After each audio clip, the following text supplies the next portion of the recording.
तारीख का सबक ये है, जो कलम सिर्फ ताकतवरों के लिए मदा सराई करे और जो लिखारी मजलूमों को वक्त के सामने झुक जाए और अजीमत की जगह रुखसत की राह इख्तियार करने के मशवरे देते हैं। नाज़रीन, वो आम लोगों में तो अपनी इज्जत बुरी तरह खो देते हैं, मगर वक्त पड़ने पर ताकतवर भी ऐसे कलमकारों को अपने पांव तले लेने में एक लम्हा भी नहीं लगाता। हुक्मरानों और ताकत वालों के कसीदे कहने वाले कितने ही तारीख के हाथों पामाल हो चुके हैं। बदकिस्मती से नाज़रीन, हमारे अहद के बड़े साफ़ी जनाब सोहेल वड़ाइच साहब को भी एक अजीब व गरीब सूरत हाल से दो चार कर दिया गया है। नाज़रीन, सच्ची बात बताऊं मैं आपको कि सोहेल वड़ाइच साहब को मैं बहैसियत सहाफ़त का तालिब इल्म होने की हैसियत से पाकिस्तान के टॉप के 2 या 3 इंटरव्यूअर्स में से एक समझता हूँ। इंटरव्यू लेने का फ़न जो है वो सोहेल वड़ाइच साहब से बेहतर शायद 1 या 2 लोग ही इस कैटेगरी में मैं समझता हूँ आते हैं। ख़ास तौर पर जब वो सिर्फ प्रिंट मीडिया से वाबस्ता थे, मैं उस वक्त की बात कर रहा हूँ। ये फ़न बहुत कम अल्लाह ताला ने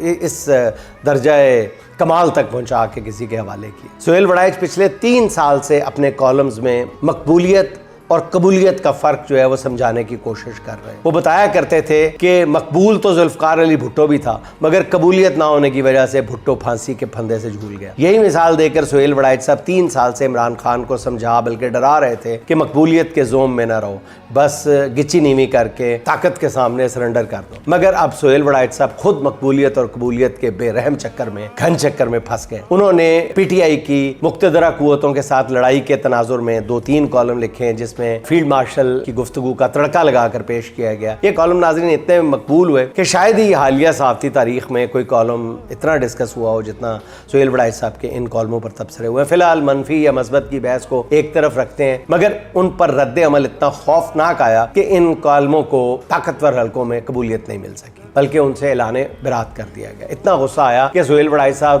पर फिर तमगा साफियों की ब्रिगेड छोड़ दी गई। उम्मीद है कि सोहेल वड़ाइच साहब को अब मकबूलियत और कबूलियत का अमली फ़र्क समझ आ गया होगा। अब किसी दोस्त के साथ गुफ्तगू के जरिए सोहेल वड़ाइच साहब का ये मौक़िफ़ सामने आया है कि मैंने फील्ड मार्शल के साथ होने वाली गुफ्तगू को इंटरव्यू कब कहा है। ग़ालिबन हबीब अकरम साहब ने ये कहा कि मेरी बात हुई है उनसे, तो उन्होंने कहा जी मैंने तो अपने इस सारे मामले को इंटरव्यू कहा ही नहीं। उन्होंने कहा कि मैं इस पर मज़ीद कोई बात नहीं करना चाहता।